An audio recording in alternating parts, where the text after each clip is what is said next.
Think of the First World War, and you think of trenches. There was mobility elsewhere, in the East and Africa, but the war on the Western Front was bogged down. The challenge on both sides was to find new ideas, new weapons, new spirit among the men. Only then could they break out and win.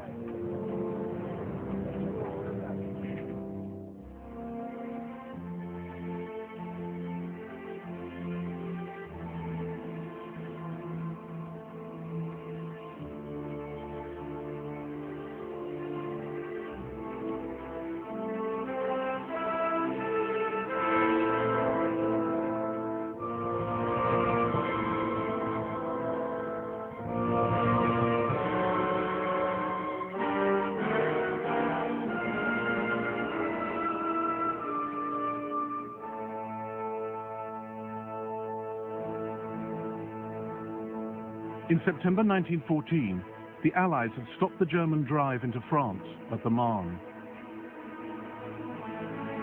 The Germans pulled back to high ground and dug in. The Allies followed suit.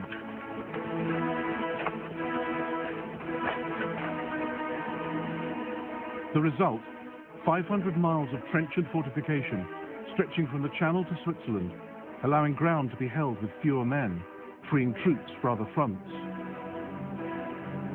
Breaking the deadlock meant taking the offensive, but it was much easier to defend trenches than attack them.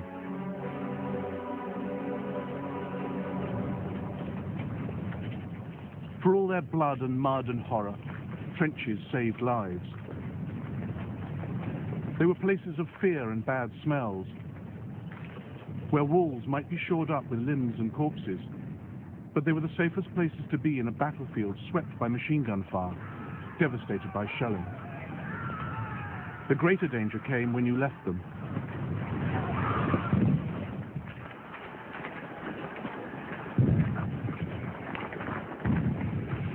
The popular image of First World War soldiers is lions led by donkeys. But the generals knew that battles couldn't be won from behind a trench wall. Sooner or later, the men would have to go over the top, and that meant heavy casualties. The generals weren't so much callous as realistic. And there were more good generals than bad. Rather than sitting out the war in chateaus miles behind the lines, 71 German generals were killed in action, 55 French, 78 British. The general's response to the deadlock was to challenge it, to find dynamic ways to beat it.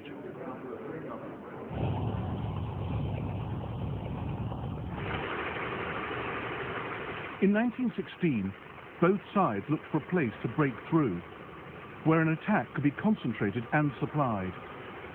The Germans thought they'd found it at Verdun.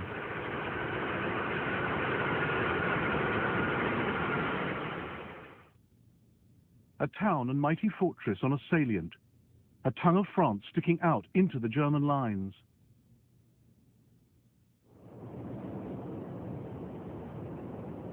Verdun looked secure, with its huge walls, its giant circle of 19 forts, with their outer ring of defences.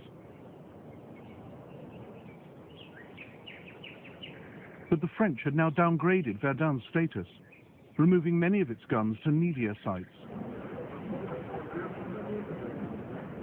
For the French garrison, it was becoming known as a cushy sector.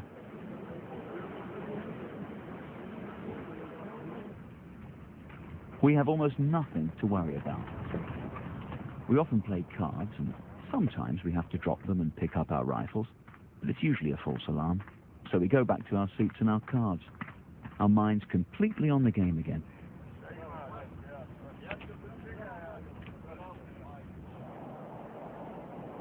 But Parliamentary Deputy Émile Drian, now a frontline colonel, realized how vulnerable Verdun really was. He warned the French government. We are doing everything day and night to make our front line inviolable. But there is one thing about which we can do nothing. The shortage of hands. If our front line is broken by a massive attack, our second line won't hold. Lack of workers, and also barbed wire. But Drian was ignored. On Monday, the 21st of February, 1916, a clear, still winter's day, over 100,000 German soldiers drew breath and prepared to go over the top.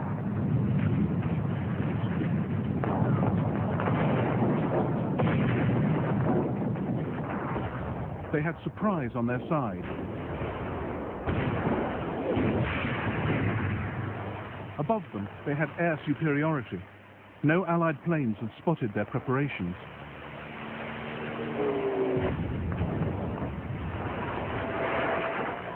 Behind them, their own German artillery opened fire. And in front of them, in the French lines, Corporal Marc Stéphane could hardly believe what was happening. We were swept by a storm, a hurricane, a tempest growing ever stronger, with hail like cobblestones, with the destructive force of an express train. And we're underneath it, do you follow? Underneath it.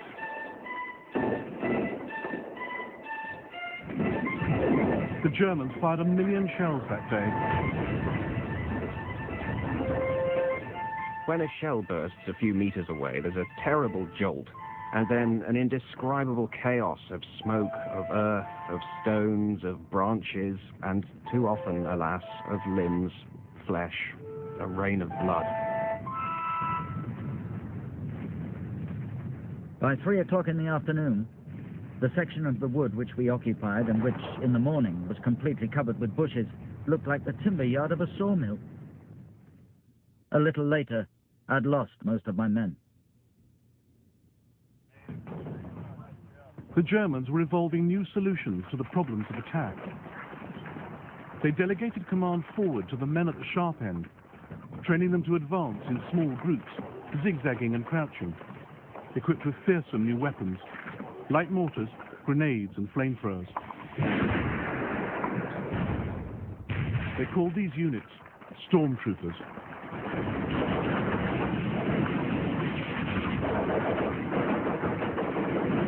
We moved forward from our position. That's where I saw the most refined weapon of modern technology or human bestiality. There was a spurt of flame, which flooded the attacking enemy with burning oil.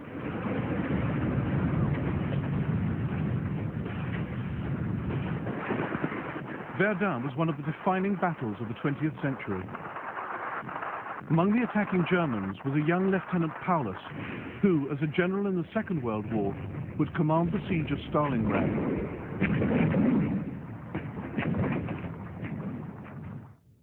25-year-old Charles de Gaulle was also there, France's future leader, wounded and captured defending Verdun.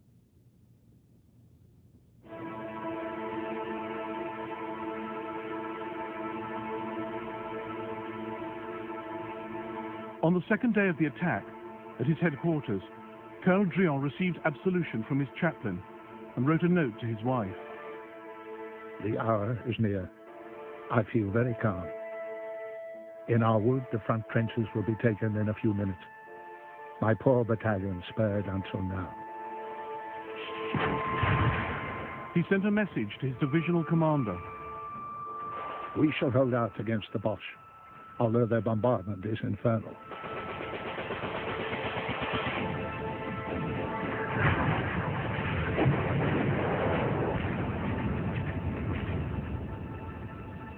Drian ordered a retreat out of the woods.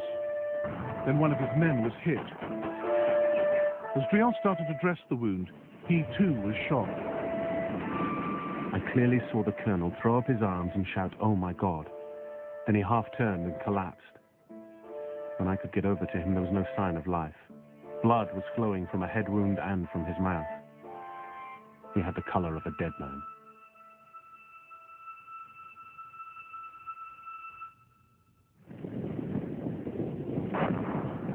Three days later, the Germans captured Douaumont, Verdun's key fort.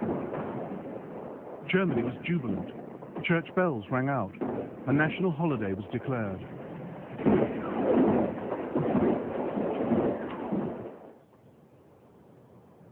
in France, Drion's heroic sacrifice helped spark the flame of national defiance. Verdun was to be held at any cost. The survival of France herself was at stake.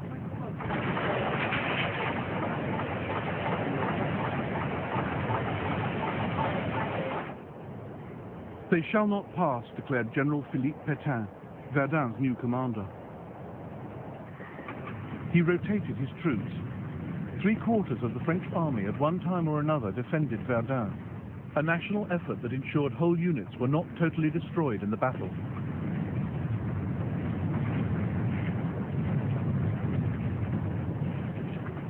Pétain was genuinely concerned for the lives of his men. A quarter of a century later, he led his country into surrender and collaboration with Hitler, rather than repeat the bloodbath of Verdun.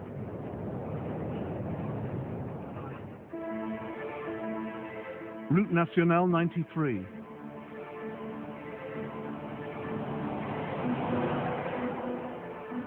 An ordinary French road, but it saved its country's life.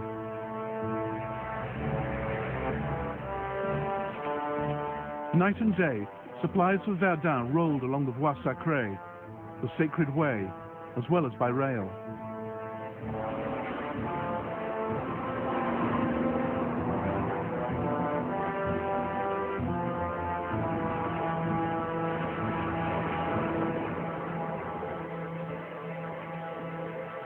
Events on another front also helped the French at Verdun.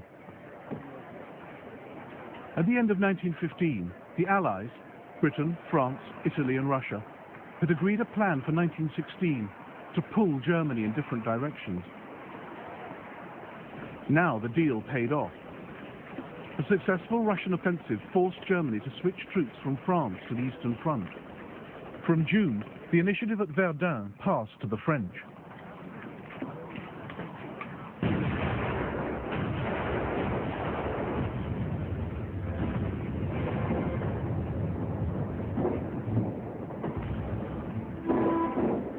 And Germany's technical advantages were short-lived.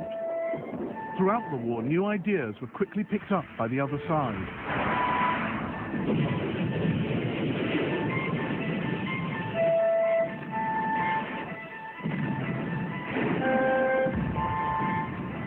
All our inventions seem to turn like evil spirits against us, like a monster destroying itself. Amid these terrible scenes of destruction, the idea of ever returning home seems indescribably glorious. Please look after yourself and our home, your soul and your body and all that is mine.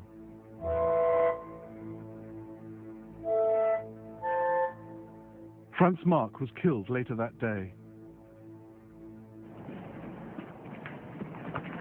Finally, on the 24th of October 1916, the French recaptured Fort Douaumont. Verdun was saved. At last the time has come, and we set off to conquer the enemy positions.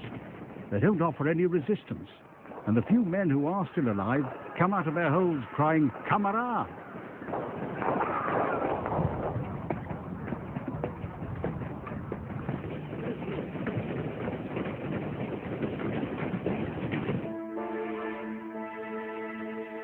The battlefield of Verdun has a different atmosphere from any other I was ever on. Its horrors are also greater.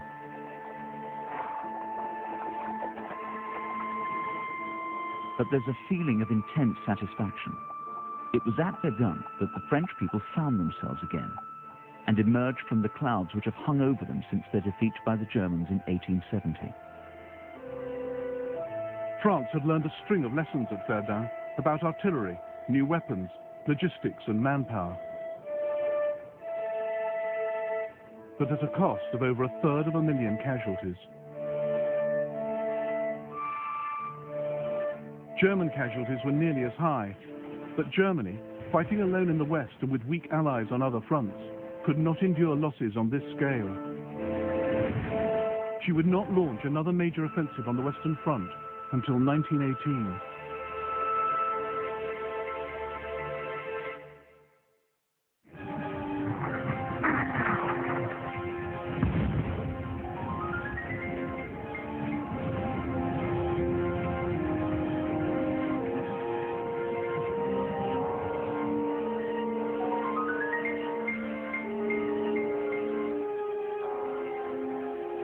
One can look for miles and see no human beings. But in those miles of country lurk, it seems, thousands of men, planning against each other perpetually some new device of death. Never showing themselves, they launch at each other bullet, bomb, aerial torpedo, and shell. Unlike previous wars, the fighting on the Western Front was unceasing. Somewhere down the line, there was always a gun firing, a man falling.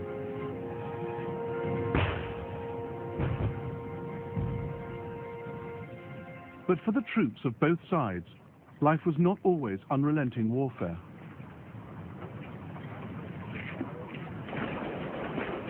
During 1916, the average British soldier spent 100 days at the front. For the remainder, he was in reserve, on work detail, resting, or on leave. And over the 500-mile front, some sectors were easier than others. Even busy ones had their lulls. One day, British General Lord Edward Gleichen visited the front line. When going round the trenches, I asked a man whether he had had any shots at the Germans. He responded that there was an elderly gentleman with a bald head and long beard who often showed himself over the parapet. Well, why didn't you shoot him? Shoot him? Said the man. Why, Lord bless you, sir, he's never done me no harm. A shocking example of live and let live. Live and let live was a pervasive phenomenon on both sides of accommodation with the enemy. It arose because in quiet times and in quiet lines, men were learning to adapt to war and to adapt war to them. We sometimes got out of the trench into the tall grass behind, which the sun had dried, and enjoyed a warm indolence with a book. Not infantry training, I think. The war seemed to have forgotten us in that placid sector.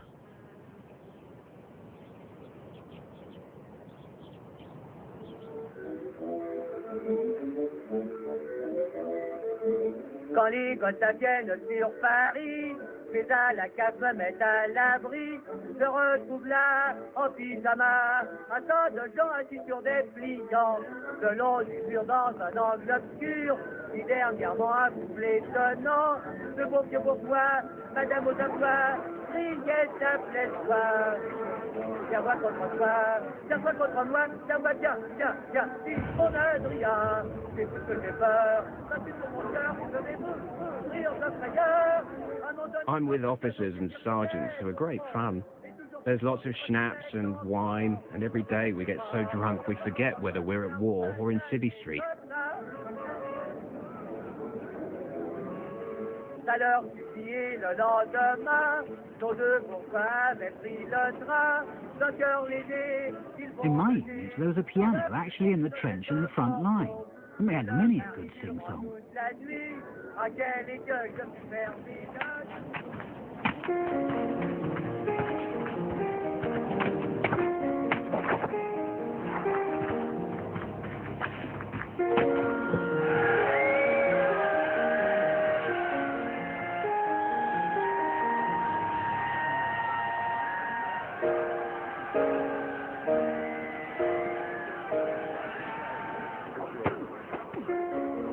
I feel great. I have never lived so well, and probably never will again. I've just joined our sports club. This evening someone got a football. Now we can play football, racing, long jump. Chocolate is the prize, donated by our platoon commander.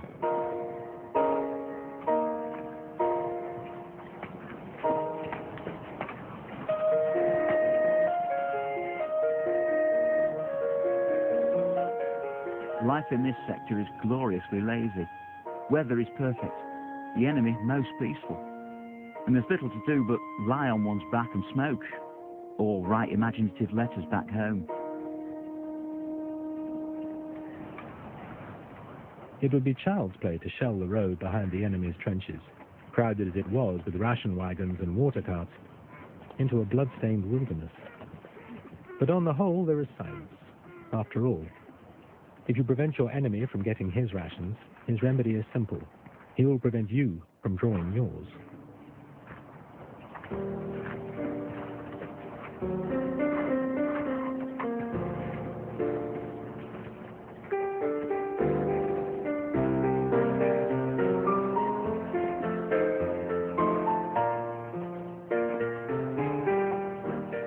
see the smoke of the Germans' mealtime fires ascending in blue-grey spirals. It is only common courtesy not to interrupt each other's meals with intermittent missiles of hate.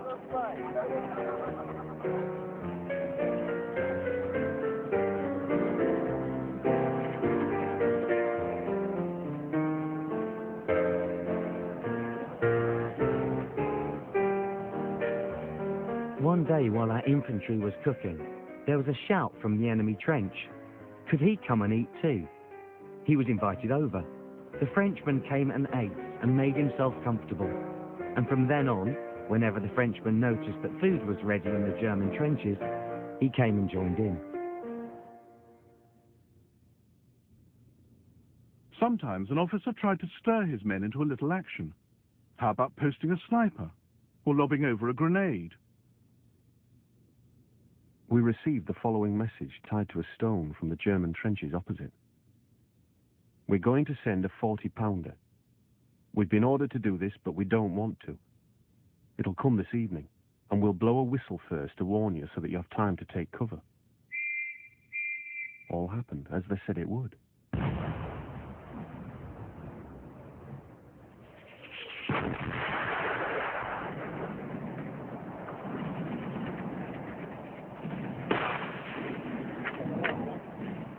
The sniper is a very necessary person. He serves to remind us that we are at war. Wherever a head or anything resembling a head shows itself, he fires. Were it not for his enthusiasm, both sides would be sitting upon their respective parapets, regarding each other with frank curiosity. And that would never do. British Directive, March 1916. With trench warfare, there is an insidious tendency to lapse into a passive and lethargic attitude, against which officers of all ranks have to be on their guard, and the fostering of the offensive spirit calls for incessant attention.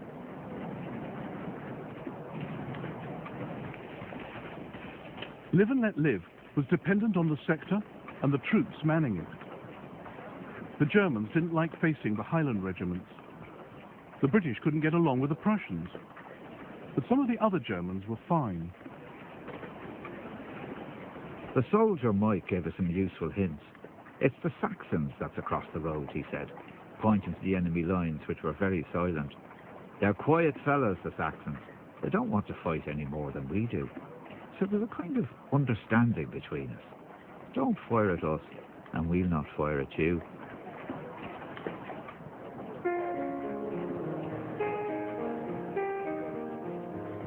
Live and let live did not occur where elite regiments were operating. They had their own ideas about getting at the enemy. Rare footage of a daylight raid by South African troops.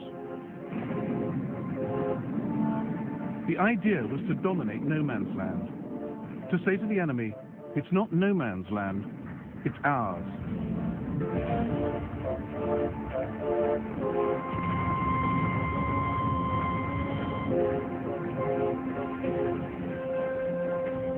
Raids broke up trench routines, brought intelligence from prisoners, encouraged aggression.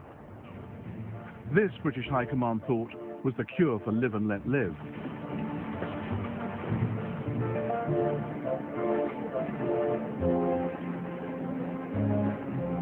Training sessions were organized using elaborate models of the target area.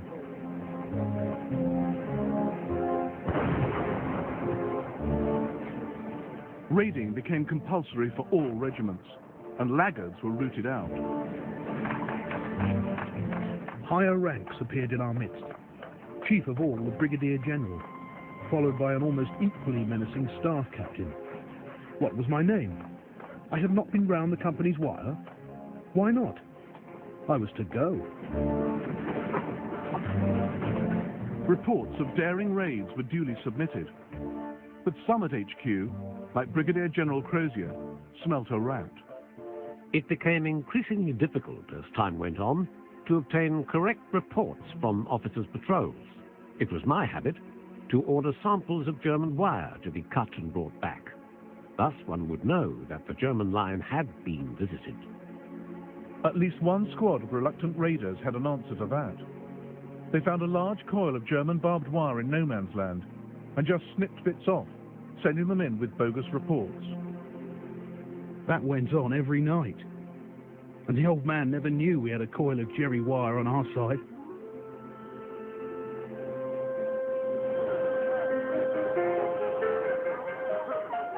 Many, though, entered the spirit, proudly displaying their trophies. Raiding and shelling helped put the war back into the gaps between battles. One night in May 1916, Siegfried Sassoon joined a raiding party into no man's land. The raiders vanished into the darkness on all fours. I crawled out after them. Shells started to fire. News came back. O'Brien says it's a washout. They can't get through the wire. The bomb burst. Then a concentration of angry flashes. Wounded men were crawling back. Among them a grey-haired lance corporal who had had one of his feet almost blown off. Thank God for this. I've been waiting 18 months for it, and now I can go home.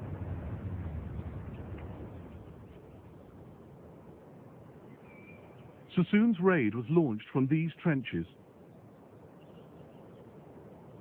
The objective, this ridge. But it all went badly wrong. I went to look for O'Brien, groping my way along the edge of a crater. Bullets hit the water near me. There I discovered him. He moaned. He'd been hit several times. The stretcher bearer bent over him, then straightened. In a surprising gesture, he took off his helmet. O'Brien had been one of the best men in our company.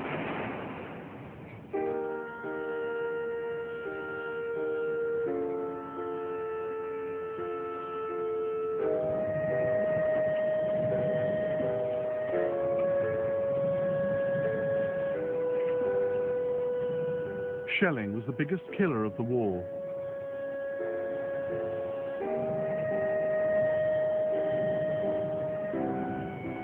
Live and Let Live continued on and off, but the loss of comrades made it increasingly difficult to sustain.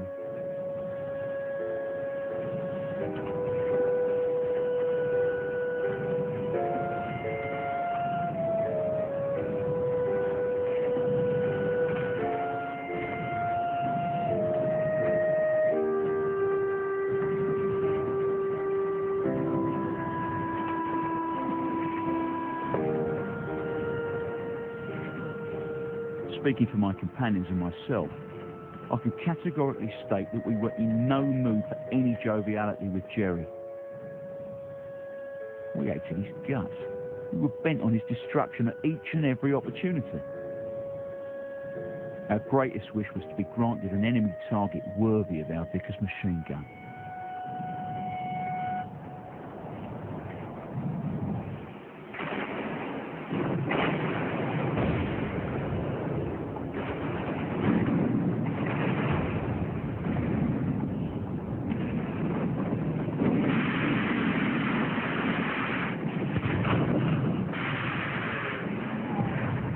We were under shell fire for 8 hours. It was like a dream. Some of the men looked quite insane after the charge.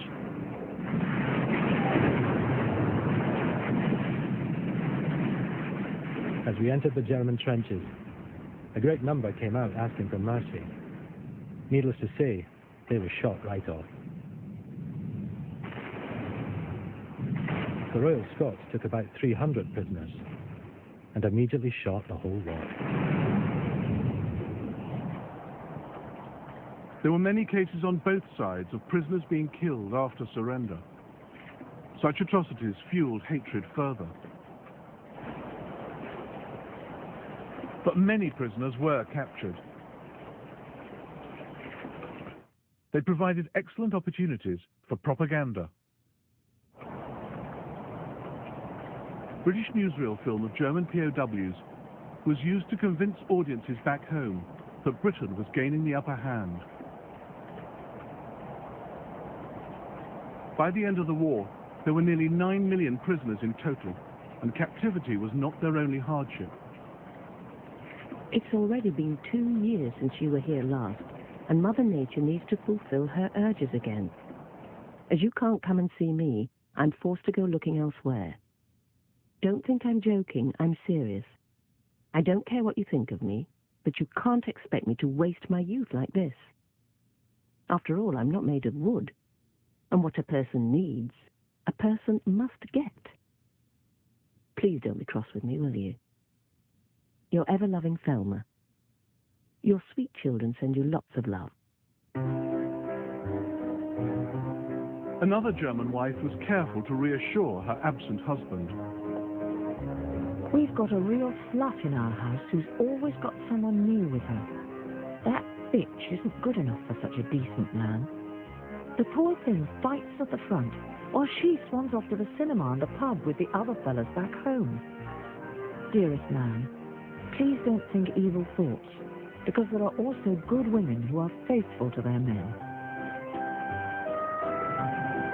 Letters from home were the soldier's lifeline.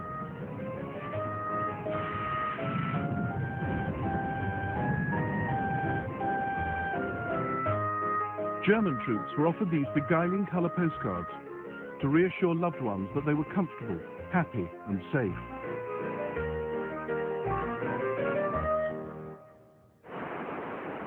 But news from the front was rarely so cosy. A German factory worker, learning that her husband had been killed, wrote to her boss to resign. My beloved husband worked here for years, and I did the same work with his tools, and I was proud that while he was fighting at the front, I could represent him here. It was not always pleasant in the factory, but my husband's letters gave me courage. And so, until his death, the job was sacrosanct to me. That's why I can't do it anymore.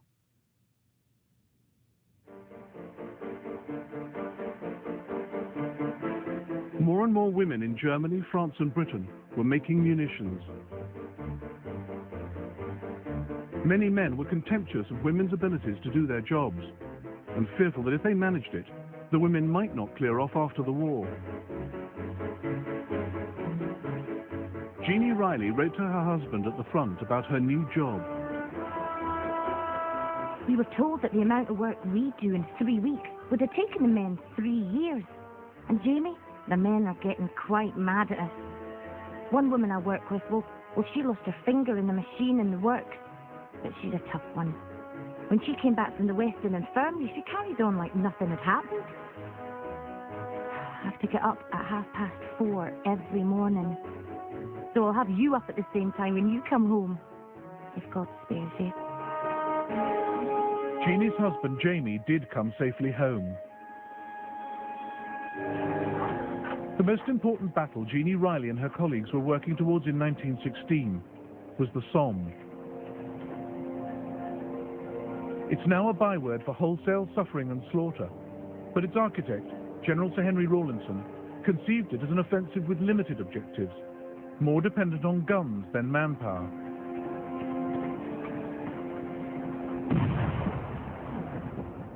With plenty of guns and ammunition, we ought to be able to avoid the heavy losses which the infantry have always suffered on previous occasions. The French were due to play the lead role, but with Verdun dragging on, the British bore the brunt. And there was intense political pressure to deliver a victory. General Sir Douglas Haig was the British Army's commander-in-chief. He turned Rawlinson's plan into a major offensive. When the British guns opened up on the Somme on the 24th of June 1916, the windows rattled in London 160 miles away.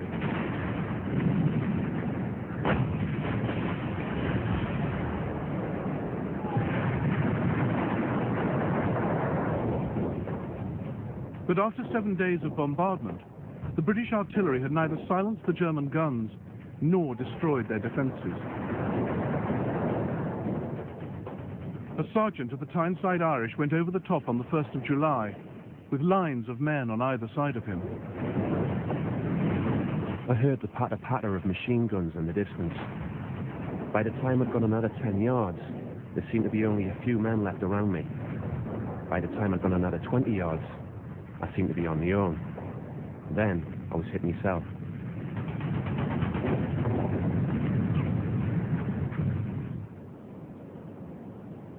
Farmers around the Somme still gather a harvest of iron for the French army to collect and defuse. In this war, what happened in the factory directly affected the outcome on the battlefield. 30% of British shells fired on the Somme were duds, a drastic failure of quality control. But the key factor was that there weren't enough heavy guns, and British artillery wasn't much good.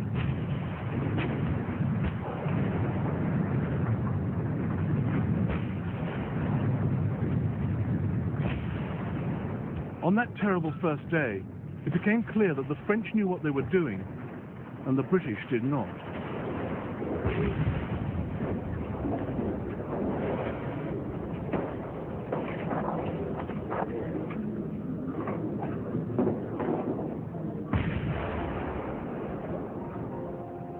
The French artillery, in their attacks, did not shoot the ground to bits before they moved over it.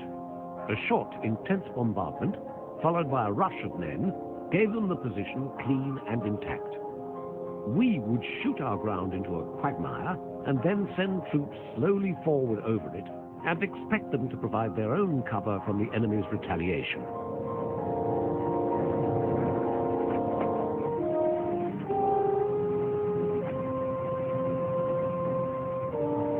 On the 1st of July, the French gained all their objectives at a cost of a few thousand men. Britain achieved virtually nothing, with casualties of 57,470. It was the heaviest loss suffered in a single day by the British Army in its entire history. There had been a host of lessons for both sides since 1914, and the British became avid learners.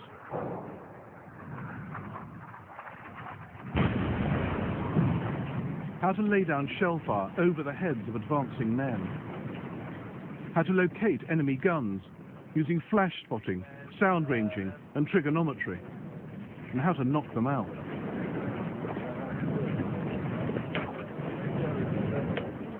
Better shells, better fuses, better guns and better gunners. While the Germans came to rely more on skilled infantrymen, often acting on their own initiative, the British concentrated on fighting a technical war.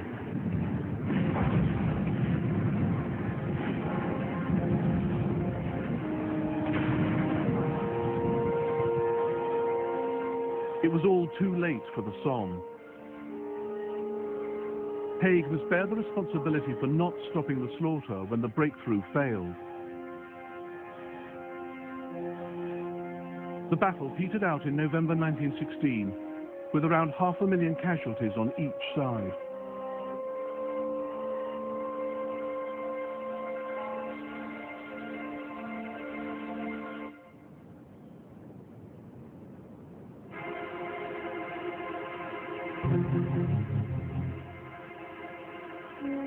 Cambrai in northern France. On the 20th of November 1917, the site of the first major use of tanks in the world.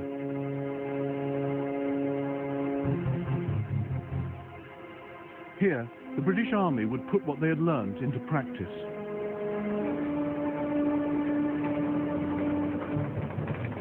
Britain's invention of the tank cracked a key First World War problem: how to combine firepower and movement.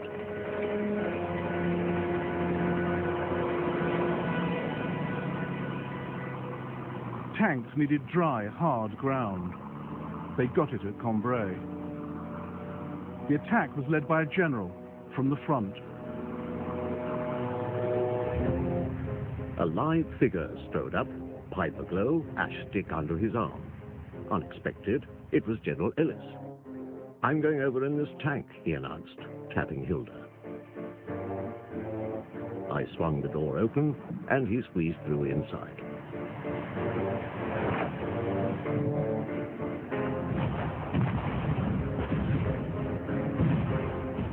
The artillery now knew not to chew up the ground ahead.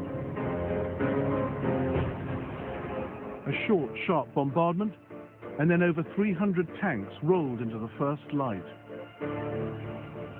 Just before 6:30 a.m. the barrage commenced, and we started off.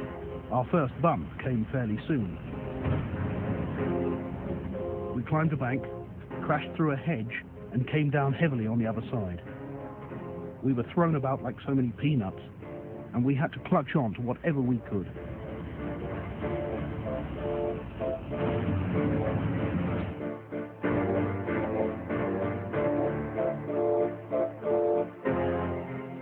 The tanks, looking like giant toads, became visible against the skyline. Some of the leading tanks carried huge bundles of tightly bound brushwood, which they dropped into the wide German trenches, then crossed over them. It was broad daylight as we crossed no man's land in the German front line. I saw very few wounded coming back and a few German prisoners. The enemy wire had been dragged about like old curtains. The tanks appeared to have busted through.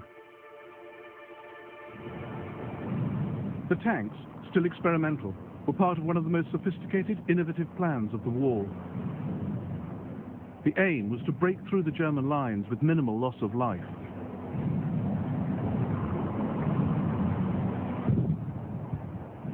The artillery would use their new skills and technology to locate and target the German batteries before the battle.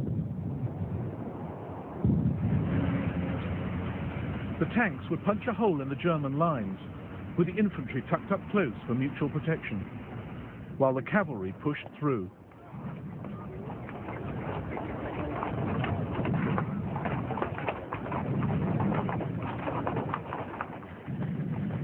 Secrecy was crucial. Screens were erected to hide movements. Telltale tracks were covered with mud. The question ever uppermost in all our minds was, does the Hun suspect anything? It was most exciting.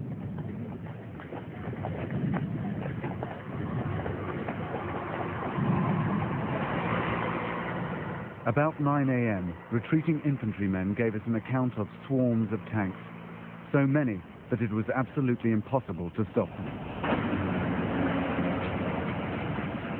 A little later, the tank monsters came creeping to the ridge south of the village. Not one of us had seen such a beast before.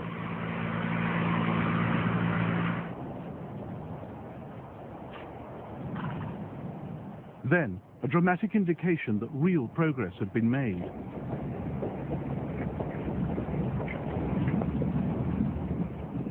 For the first time, we saw the magnificent spectacle of our field artillery limbering up and going forward.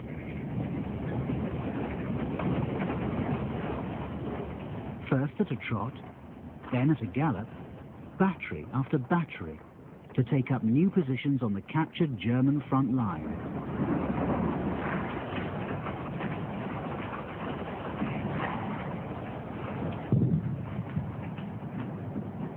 The Germans were caught on the hop, then pushed back 5 miles, a greater Allied advance than anything achieved on the Somme or in Flanders.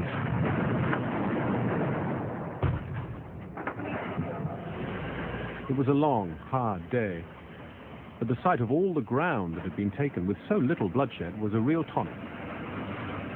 Troops seemed very pleased with our tanks, so pleased we had many drinks with them.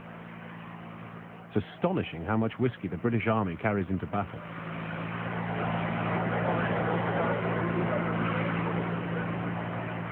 On the 21st of November, church bells rang out across Britain, just as they had done in Germany for Verdun. And again, the celebrations were a little hasty. The British had not achieved all their objectives. Some villages near Cambrai remained in German hands, including Flesquières. The Highlanders in this sector had been ordered to keep well away from the newfangled tanks, so they couldn't help them by knocking out machine gun nests and artillery. And lurking near Flesquières was one of the few German batteries trained against tanks. A tank emerged from the village. Distance, 275 meters. Fire! Damn, too far. Fire! very close. Aim a little to the right. Fire! Hit! A hit! Oh, Lord. A column of fire was bursting out of the monster. 2 of our men ran to the tank, and when they returned, they described the half-burned bodies of the crew. Inside the tanks, the crews wrestled with the world's latest technology, under fire. Just at this critical moment, the autovac supplying petrol to the engine failed. The engine spluttered and stopped. We were now a stationary target. In the sudden silence, we could hear the thud of falling shells, and metal and earth striking the sides of the tank. The atmosphere in the tank was foul. With tense faces, the crew watched the imperturbable second driver as he coolly and methodically put the autovac right, ignoring all the proffered advice to give it a good hard knock.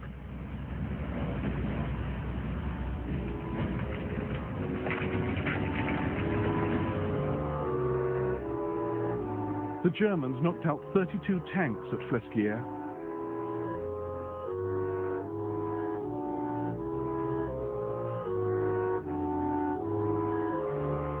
More were crippled by stormtroopers in the narrow streets of Fontaine, Notre Dame.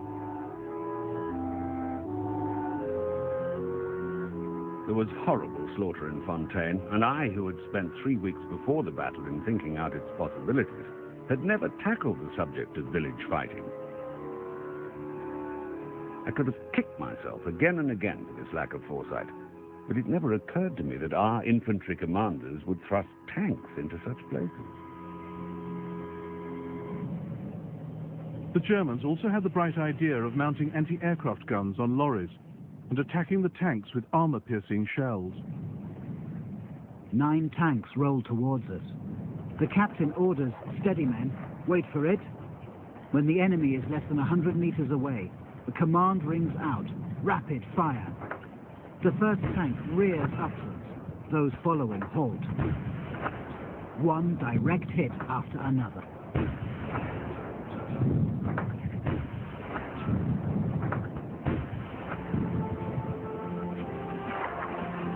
Within a week, the Germans launched a massive counterattack, with stormtroopers supported by aircraft.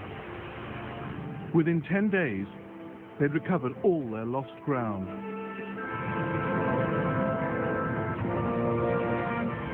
Yet Cambrai was crucial for the British. They'd gained valuable experience with the tanks and cracked their artillery problems. Vital lessons were learned about teamwork on the battlefield. The big challenge for both sides now was how to consolidate the successful breakthrough. The master of that would win the war.